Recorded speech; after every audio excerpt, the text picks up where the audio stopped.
Yes, guys, hello and welcome back to the Spurs-related YouTube channel.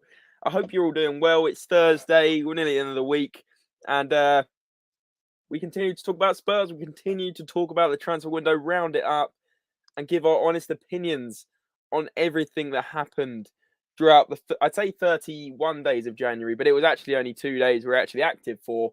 So we'll get into that. And as you can see by the title of the video, we thought we'd mix it up a little. We've already given our kind of opinion on the transfer window, but we're going to give it in short and then say how we would have improved it if we were to get free reign on budget and if we were to sign 3 players. So let us know who you guys would sign if you were in charge of transfers. But I'm alongside Jack as always. Jack, are you looking forward to this one?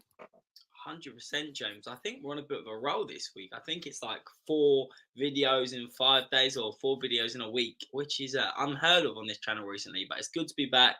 Definitely looking forward to this one. Gonna put my Paratici head on and let's see if the fans like our signings. I hope they will, because I think I've picked 3 very strong players. Interesting. It'll be interesting to see who you go for. We've got a few in the chat already. There's about 10 on YouTube. Great support, guys. Keep it up. Smash the like. Smash the subscribe. I think we're almost at another, I say milestone, little one, nearly at 1.4k. So let's keep going on that one. Let's try and get 2k in the next couple of months. That would be incredible. Share it with your friends. Share it with your dogs and cats or whatever you've got to do. But listen, Felix is in here. He's the main man at the moment. I think he's the new A&R Army, you know. A&R Army, he's dedicated, he's loyal. But Felix, he's been at every single one recently. Big yourself up, mate. Thanks for the support. And Leo, don't forget about Leo. He's always here. Leo as well. He's saying we should have gone into Trossard before the Gooners did. Maybe they're on our 3. And Exiati, of course, legend. Thanks for joining, my friend. Jack, where do you want to start on this one? I mean, obviously, we want to hear what the followers are thinking. We want to hear what the people in the chat are thinking. But if I'm being honest, there was so many players we should have gone for. And for me, the main one, obviously, Pedro Porro, we got in, right wing back, great signing. But I still think we were a centre-back or 2 light. I think it goes without saying that we need a centre-back, probably 2. We all know how I feel about Sanchez, Dyer, Davies and the likes. But for you, in terms of just a position, not a player, where do you think we needed to sign in January? Okay, so for me, the priority position that Tottenham are crying out for is, without a doubt, a centre half. And a bit of a spoiler alert here, but 2 of my 3 options are actually centre backs. I'm going to give you one to start with, and it's going to be one that everyone knows of. Everyone remembers we were linked with him in the summer, and I believe we should have got this deal done early to stop potential more suitors in the summer, more competition, and that man is Alessandro Bastoni. I really do believe he'd revolutionise our defence. Antonio Conte knows him well with his time in Inter Milan. He's a young, hungry player with fantastic positional awareness and a cool head on his shoulders at a young age. And I really believe he would be a perfect player to slot in. He's got that Italian connection as well with Conte, and I really believe he'd be someone who would fight at Tottenham's level, especially it being a priority position. He would come in, he would replace he would replace Davies, he would replace Longley, and it's a game changer, really. And I think we could pick him up for a fee of roughly £60 million, which, yes, is a lot of money. But when you're paying that amount of money for someone who you know is a game changer, you're not buying a tier C player, you're buying one of your main options, and you're getting the job done early. And my worry now is that there's going to be lots of clubs, if he becomes available, coming in for his signature. But yes, number 1, Alessandro Bastoni. In terms of Bastoni, how much do you think we could have got this guy for? Because obviously he's going to be a lot of people's picks. He's one of my picks as well. You pretty much said everything about him. You know, very calm on the ball, very young. Conte's worked with him before, likes the player. But how much realistically would we need to spend on a player like him? I think it'd be a lot of money. Don't get me wrong, but he's been out of favour sometimes at Inter Milan this season. He hasn't had his best games. We've seen him make a few mistakes, but I feel like due to lots of problems in the summer with his agent saying he's definitely going to stay, but still having meetings with Tottenham. Tottenham were obviously keen for his signature, and his future was a bit uncertain at times. And he definitely hasn't played to the standard we've seen him play last season. But I'm going to say we could probably pick him up for around 60 million. Yeah, I think 60, 70 million is what I was thinking as well. Interesting. Felix agrees, and Leo's saying Trossard, Bastoni, and Raya, obviously, as a goalkeeper option. Do you think the goalkeeper was needed in January, or do you think summer is okay to replace Hugo? So I thought long and hard about this one. I definitely thought about bringing in a goalkeeper, but I think Hugo's been such a fantastic servant for the club, albeit he certainly hasn't been at the level recently. But I think it's something we can address in the summer. I don't think you bring in a goalkeeper midway through January unless there's a serious problem. And I believe Hugo's been so good for many years that he can definitely pick up his form in the last 6 months. But without a shadow of a doubt, that needs to be addressed in the summer, and that would be the first one I look at alongside the centre backs. But Bastoni is my number one pick today. Goalkeepers, I totally understand where everyone else is on that. And I think Leo just said that David Raya from Brentford, he would be a great signing. And he was rumoured to be around for around about 20 million euros. I don't see that being the case in the summer, but we'll have to wait and see. Yeah, he's been brilliant for Brentford and really helped them in their, surprising form. I mean, they've been absolutely unbelievable, especially at home. Jack, so you've mentioned Bastoni. He was one of my ones as well. Shall I go next in terms of who I would have signed? Don't forget, guys, this is if we had a big budget as well, and of course our ideal signings. We know a lot of these aren't realistic with the finances situation at Tottenham, but of course we've got to go with what we think. And I do think we really needed at least one centre back, no matter what the price is. You can't just keep going on with these average centre backs. So definitely centre back for me.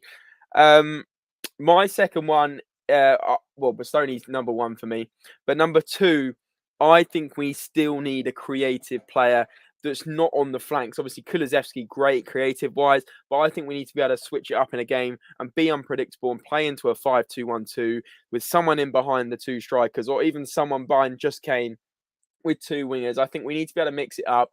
And I therefore think that we never fully replaced Eriksen, although we don't play a 4-3-2, a 4-2-3-1 like we used to. I really do think we should be versatile in games. And we're kind of quite predictable. We play it down Kulusevski's side to create stuff and cross it in a lot of the time. And Kulusevski's great, but eventually he's going to get found out. He cuts in on the left a lot. And I think we need another option to be unpredictable in games. And that's why I'm saying Milinkovic-Savic from Lazio would be an incredible signing, both offensively and he's solid in that kind of number 10 role and just feeds the striker in Immobile absolutely unbelievably. His goals and assists record is fantastic. And I think he's a Conte kind of player from the Serie A. He's ready to go. He's still pretty young. And I honestly think he would be unbelievable at Spurs. Yeah, spot on. I totally agree. Milinkovic-Savic is definitely someone that I would love to see in the Tottenham shirt. However, my choices, I'm not going to get your choices, James, but I was trying to be as realistic as possible. So the player I've gone for that, I think they're similar in ability. I think Milinkovic-Savic has definitely shown it more in the last couple of years with his goals and assists and just him being the key to Lazio performing in the Serie A, getting Champions League for the last few seasons. But I've gone for Franck Kessié, who also had a stellar season at AC Milan last year, and the Catalan giants Barcelona come in for his signature. However, he hasn't got much game time there. He hasn't been playing too much. And I really believe if Tottenham put in a good bid of around 15 million euros, it could have been a signing because don't forget, Barcelona got him for a free in the summer. And I feel if we spent the money, we really could have brought him in. However, Fabrizio Romano said about Xavi said he's not going anywhere. But I feel like if you put the money on the table, them having rumoured to have financial problems, he could have been someone who come in and probably ended up being our best midfielder alongside Bentancur. Yeah, exactly.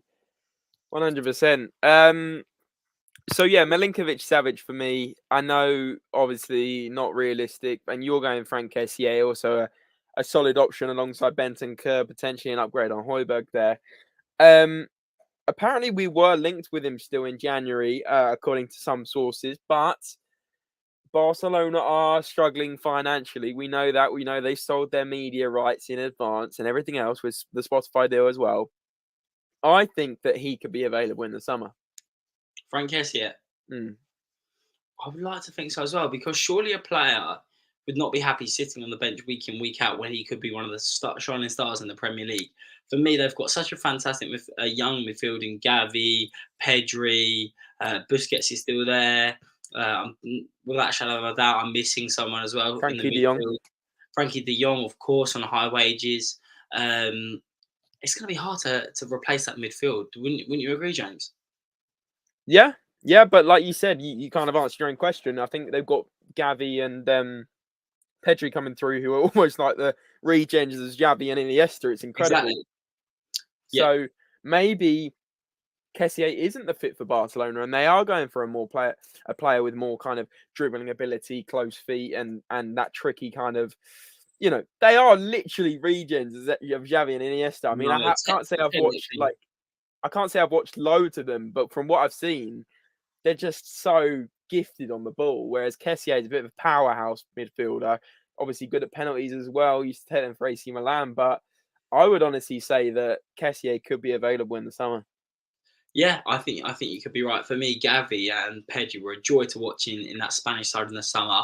Their ball retention is second to none. There's not many better players on the ball in world football right now, especially at such a young age. And that's the Barcelona way. Growing up, tiki-taka style football, looking for passes through the channels as well.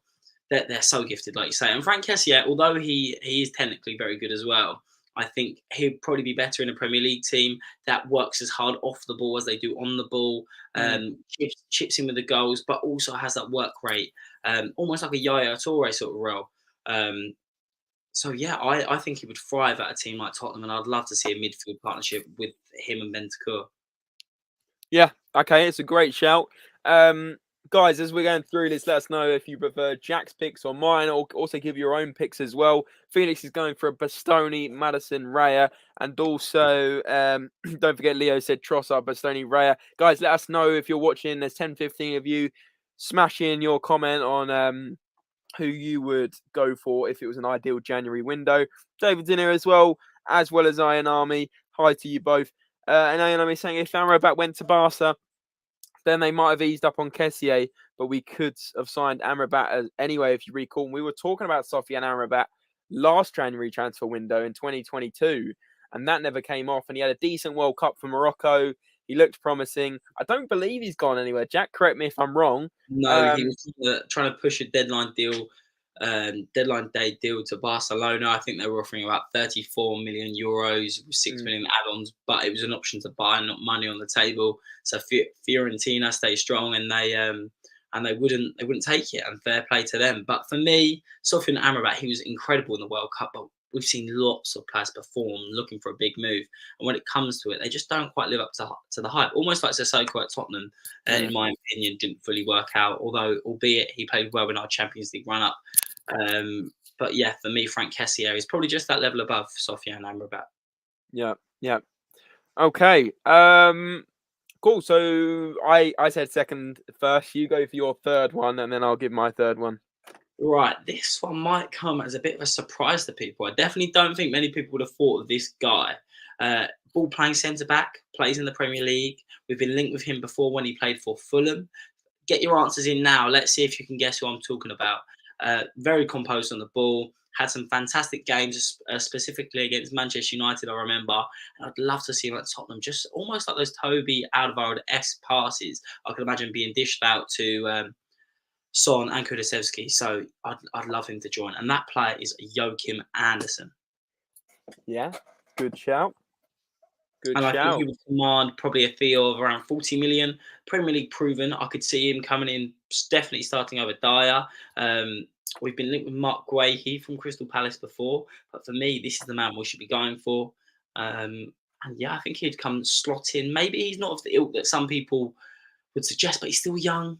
He's got a lot to improve on, but he's still coming in as a great starting centre-back. And if we're looking to play out from the back and we're looking for those long passes to our fast wingers who are good on the ball, I think he'd be the perfect player. Yeah, no, you it's a very good call. And you mentioned Guehi as well. We've got Cratch in here. Welcome on in, mate. He's saying Porro, Ziyech and Guehi. So I think that was pretty decent as well. Ziyech, obviously, his move fell through to PSG last minute. The paperwork wasn't right. Interesting on that one. Army's gone Andy Carroll, Ginger Shelby, Phil Jones, love it. Sukil said in summer by Alex Merritt, Hincapié, Mark Guay, and Sergei Milinkovic-Savic. He agrees with me on that one. Hincapié, I don't know about this guy. Everyone's saying go for him. I think he's going to be Davinson Sanchez V2. No, you know what? From what I've seen of him, I think he's a good defender, but I just feel like he can be a bit erratic and he's young and raw. And obviously, some would say he could easily improve and he's got a high ceiling. But for me, right now, we need someone more comfortable on the ball and somebody who with good positional. Say again. Surely Bastoni. Exactly, someone with good positional awareness, but someone with that experience in big games. And I don't think Hincapié's been tested enough yet. I think we need someone, like you say, it can be young, someone young, but with that experience at a high level. And I think Bastoni brings that. I think someone like Pau Torres could bring that. You could even argue Joachim Andersen coming in centrally. He's got that Premier League experience. I think they're all better options than Hincapié. Okay. It's causing good debates in the chat, which is great. Leo's saying, what's the deal with Reggie's injury?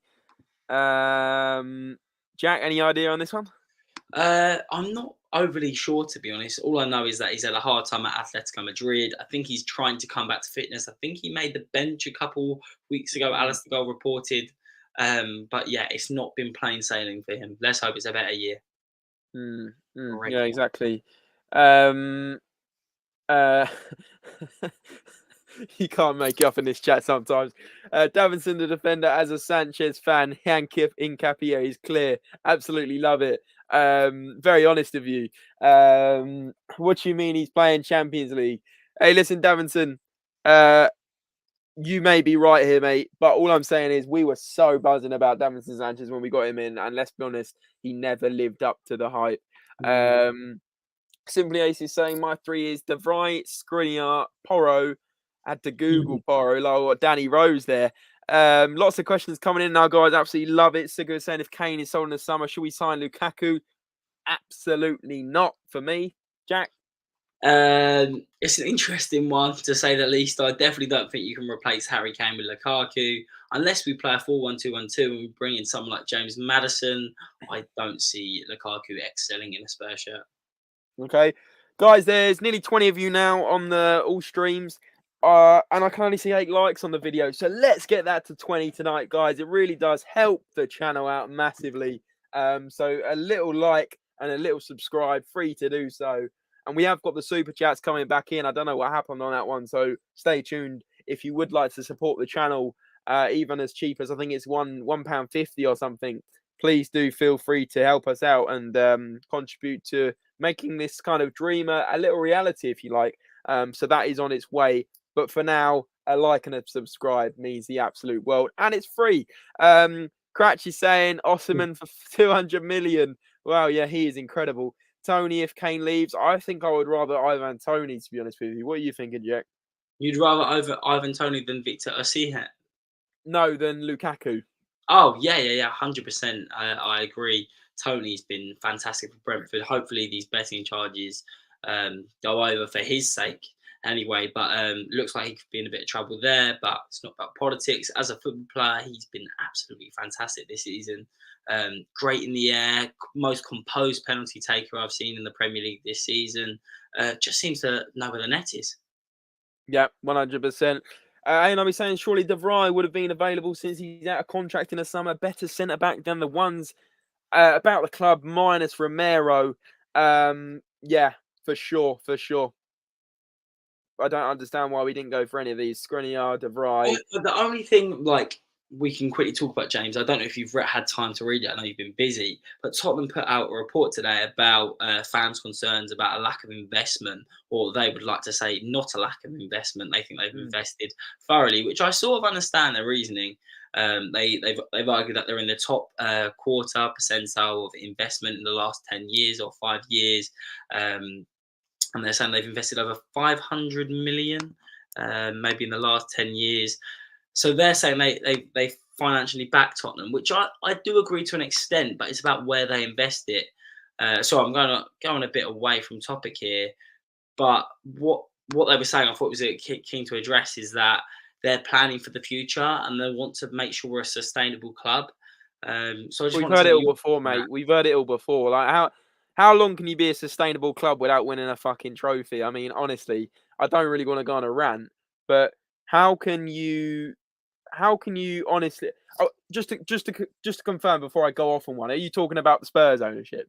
Spurs have Yeah. given out an official statement today to the trust when they've asked some questions about the board's lack of ambition, and they've replied today with a statement.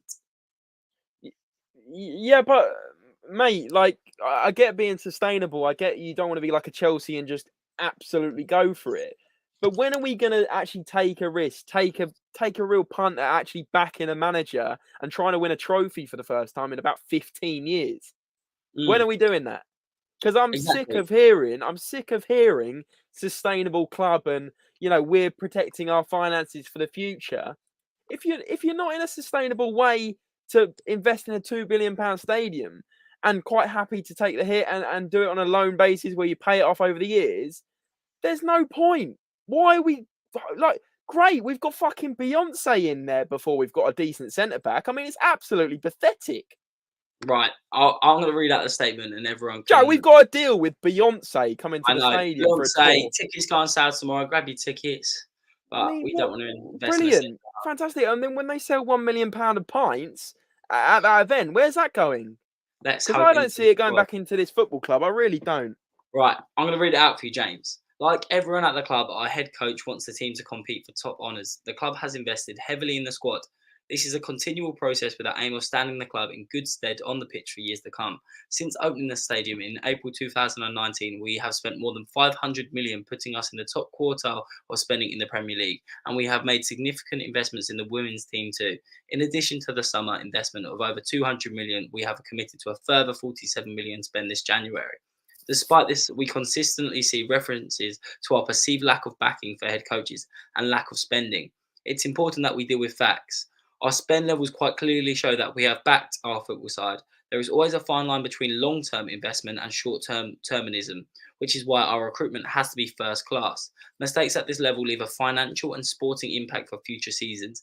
We have felt the financial impact of supporting player purchases, which have not worked out as hoped. We have taken steps to improve this area of operations, and the recent window reflects this. What do you make of that? So basically, they're not happy because the window that scarred them is 2019 summer. I remember it very well. Before COVID, we invested under Poch. It Yeah, didn't work. They he's gave him lost. 2 months to work with Ndombele Celso. It didn't work because the recruitment was terrible. We didn't research it. They were both not good enough players for the club. It didn't fit our system. We spent a lot of Poch money. got Poch got failed because he was 2 or 3 players short even before that. We went 2 windows before that without signing anyone. Now we've got round to 2021, 2022, 2023. They've been scared. They've done loans because they're scared to actually invest, because they're scared they spent 100 million on Ndombele and Celso, and that 100 million is absolutely wasted. And do you know what serves them right? Because they didn't do their research. And I understand if 1 or 2 signings don't work, but how many times do we say that a signing is shit from Spurs, Jack? I mean, we could even go back like Soldado, Vincent Janssen, Clinton and Jai, George Kevin and Kudu. None of these Yeah, players work, Jack, because the recruitment is freaking terrible. So when are we actually going to put some money into not only buying a player, because that's not what we do, but actually investing in a good recruitment team, a good scouting network, so that we can be absolutely confident on who we sign and don't make these same mistakes again? yeah, I think that's the main problem, James. I don't actually think it's the spending, because we're not going to compete with Man City. We're certainly not going to compete with Chelsea because it's not career mode. It's not Football Manager. We can't just splash the cash when you haven't got it and you're trying to build a club from the bottom up, a structure when we just spent £1 billion on a stadium. It's not going to work. They've spent over 500 million over the past 2 windows, Chelsea. That's unsustainable in my opinion. But Spurs, you need to have a better recruitment team. People are saying Paul Mitchell should never have been sacked, and I'm sort of in that camp, and I totally see that reasoning. But we need to identify the players we need to work for the manager. I understand the difference between planning for the short term and long term that they've said there, but at least show like you're going to back your manager. Conte is clearly identified signings. There's clearly one or two players that he believes is going to revolutionise this squad, and you have to back him with those players. And I really hope the summer is the start of this, because it'll be awful if we start this never-ending sack the manager, hope the manager has time to work with these players that are clearly not good enough, and then we end up missing out on top four, no trophy again, which is awful, really. So we need to back the manager, identify the players, and have a strong recruitment team. James, I think you've said everything spot on. Yeah, 100%, exactly that. You echo my thoughts, and a lot of people in the chat are now very active and very angry at what's going on at this club. It seems to be a never-ending cycle of just pure disappointment. And let's be honest, Jack, the one thing that hurts me the most is not that we haven't really signed any more players. It all comes down with the fact that we've had 22 years under this regime, and we've won one Carabao Cup, or one Carling Cup, which is what it was called at the time, which is a League Cup. I mean, number one, that's probably the most low trophy you can win. Yeah, but by goodness, I remember it so well as a kid. I remember like being absolutely ecstatic winning it and thinking, you know, my club Tottenham, who used to finish mid-table, and I used to get literally bullied at school, the fact that we were a mid-table club, is actually winning trophies. Maybe we can push on. Then we had the joys of like the Poch era, where we actually were overachieving, getting into top four, and then cementing ourselves as a top four club. And that is when they had to do it. That is when they had to invest. And we were let down by recruitment and investment. And this is what they've said here in the statement that stands out to me, that we're going to have to wait and see here. They said they're going to continue to back the club continually, like they say, because in previous years when we had Pochettino, you saw we were happy with what we had, no investment, and we wouldn't pay the extra, Sean, we wouldn't pay the extra money to get us to that next level. And we need to make sure that this doesn't happen again. Fine, we've got Porro and Danjuma, and we need to get behind the squad now. But we need to recognise the problems, which is definitely in central defence. And we need some players that Conte is like, wow, he's going to make a difference. Maybe someone like James Maddison, definitely someone like Bastoni. These players can help us bring us to the next level and start competing with the real big boys. We deserve a trophy. All the fans turn up every week spending their hard-earned money. The board need to do the same, and everyone needs to come together as a unit and push on, because I'm fed up of just being that team that is so close. Yeah, spot on. And then what? I mean, what happens when we don't invest in the summer? Because I mean, the chances of us actually investing properly in the summer are slimmer than actually not doing it. So, you know, what are we expecting? Like, we're just going to be we have the same conversation every single window. Like, I had to genuinely take a break from doing this because I was so pissed off his Spurs. And to be honest, I am still really pissed off, but I'm glad that everyone else has the same feeling, because at least we're in it together kind of thing. But it's like, it's embarrassing talking about football with your mates that support, like, you know, I know people in my office at work that support Newcastle, and I'm sat there thinking, Newcastle fans are having it brilliant at the moment. Yeah, they've had a hard time, but they're a club that's going in the right direction. Even Brighton fans are absolutely laughing because they're not expected to get in Europe, but they've actually got a good chance, and they're run well. They lose all their good players because they go to bigger clubs, and they still improve. Yeah, I mean, because it's the modern way. Why are we not like this? Spot on. What you can clearly see, Brighton, one of the best recruitment teams in the country. Newcastle, they've got so much money, but they're spending it wisely. They're identifying the problems, and they're building the team that Eddie Howe is shaping perfectly. He's done such a good job. They haven't splashed ridiculous tons of money. Spurs could have easily afforded the signings that they've spent, 100%. It's not like they've just spent 150 million on Neymar, or they haven't just brought Gareth Bale out of retirement, trying to make these big statement signings that we've seen rich clubs do in the past. They're really backing Eddie Howe and saying, who do you want? Who's going to improve this squad, and what role are they going to play? They've clearly got a great relationship, and this is what Levy needs to do. He needs to speak to Paratici, speak to Conte, and they need to make sure they're on board and they've all got the same. They need to identify what they want, and is that to be a top club competing with the big boys, or is that just falling below, which we've done for multiple years? And I'm really hoping it's the first one. No, yeah, 100%. I mean, it is honestly like, it's crushing when I see people online saying that this window was 8 out of 10, 9 out of 10. And I'm just sat there thinking, do you even understand how shocking this squad is and this defence? it's like, Jack, two of your players here that we just talked about are centre backs. I mean, everyone can see we need centre backs. So talk about sustainable club and, the fact they've invested 500 million or whatever they said in the statement since 2019. I mean, number one, Chelsea have invested 500 million since June last year. That's the kind of thing you need to do in a modern day club. I'm not saying Chelsea are a prime example of how we should be, because I still don't agree with it. I still think they're going to fail financial fair play somehow. But yeah, it's absurd the money they're the spending. fact, but Jack, the fact we're saying 500 million since 2019 is that what the statement was that we've signed? Apparently, so they've said the specific statement was, we have spent more than 500 million, putting us in the top quartile of spending in the Premier League since the opening of the stadium in April 2019. Yeah, but Jack, we're talking about a transfer market that goes up, up, up, up, up every single time. We're breaking records every single window. So just because we spent 500 million and it's in the top four, top 5 out of 20, number one, top 5 out of 20 isn't that incredible when you're considering apparently we're a top 4 club, right? And the other thing is, the bottom 10 clubs are nowhere near going to spend it. They're obviously not going to spend that kind of money. They haven't got the facilities. They haven't got the funding. That's how it works. The higher up you finish in the league, the more money you get from the sponsorship and broadcasting. And like you say, but hang on, let me finish. The fact that we're 500 million since 2019 and Chelsea has spent 500 million in 6 months, I'm not saying for a minute we should be following what Chelsea are doing, because I don't agree. But how are you comparing the last 4 years to a club that's spent the same in 6 months? I mean, even if Chelsea had spent 500 million in 3 years, they've still spent more than us. It's the fact that we're going, oh, we spent 500 million. I mean, what are they expecting to spend? Like 10 million a window? I just don't get it.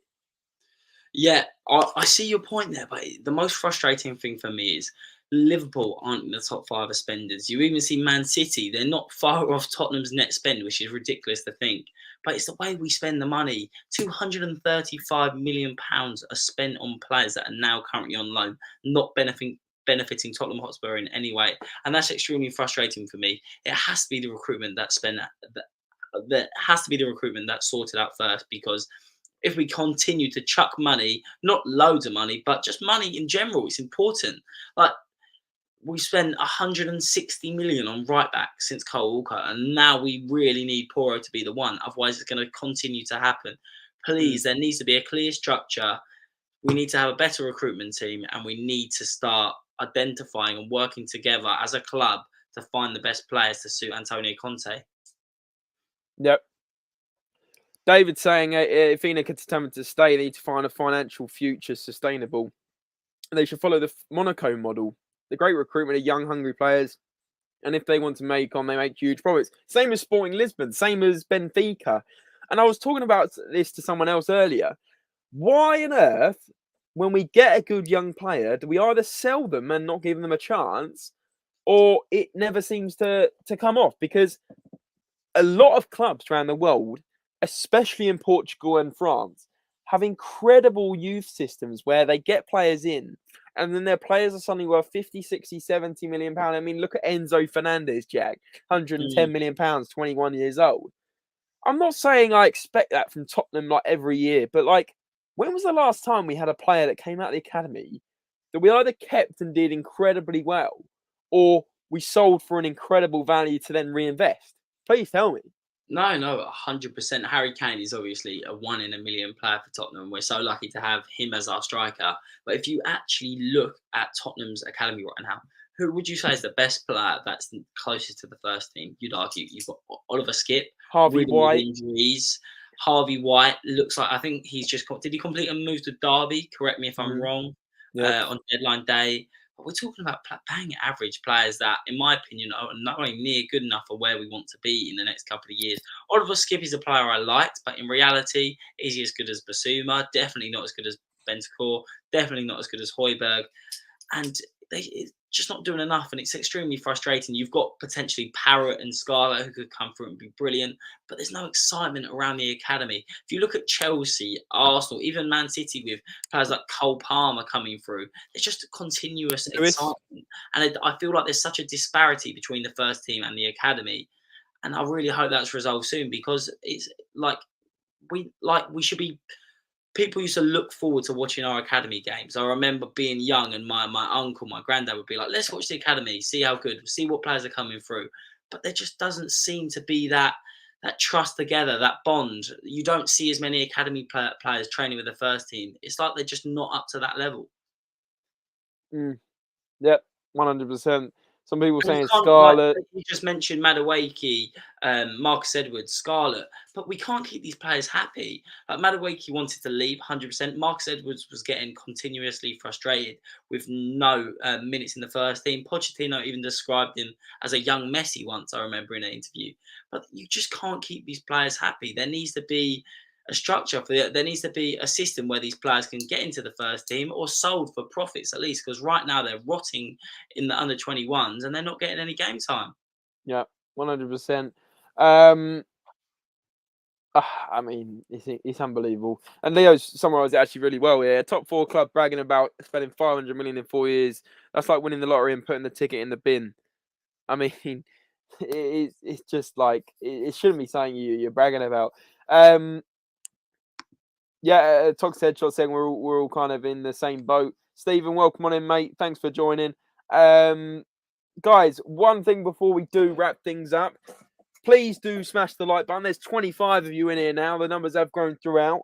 There's 10 likes at the moment. Let's get that to 20. It's free to do so. Like the video and subscribe. And if you can turn on notifications, even better, to not miss a video. And talking of our next video, we have been quite active this week. I think we've done 3 or 4 videos so far this week.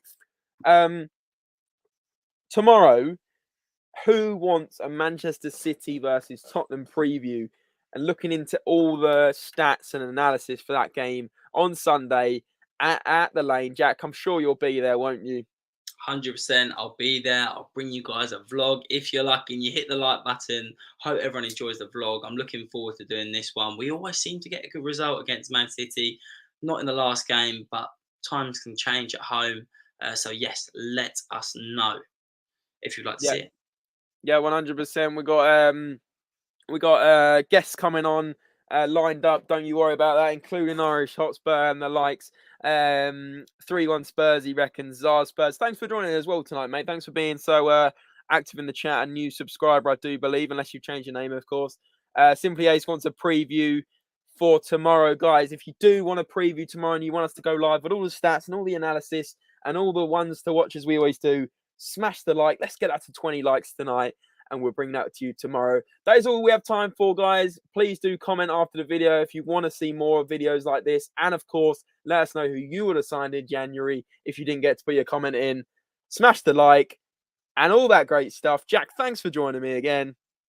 No worries, mate. It's been good to be back. I'm looking forward to doing these videos continuously and hopefully growing as a channel. I can't wait to get some members potentially on the channel. So if you can see that membership and you would like to join the channel, there's plenty of perks. We can bring you on the show.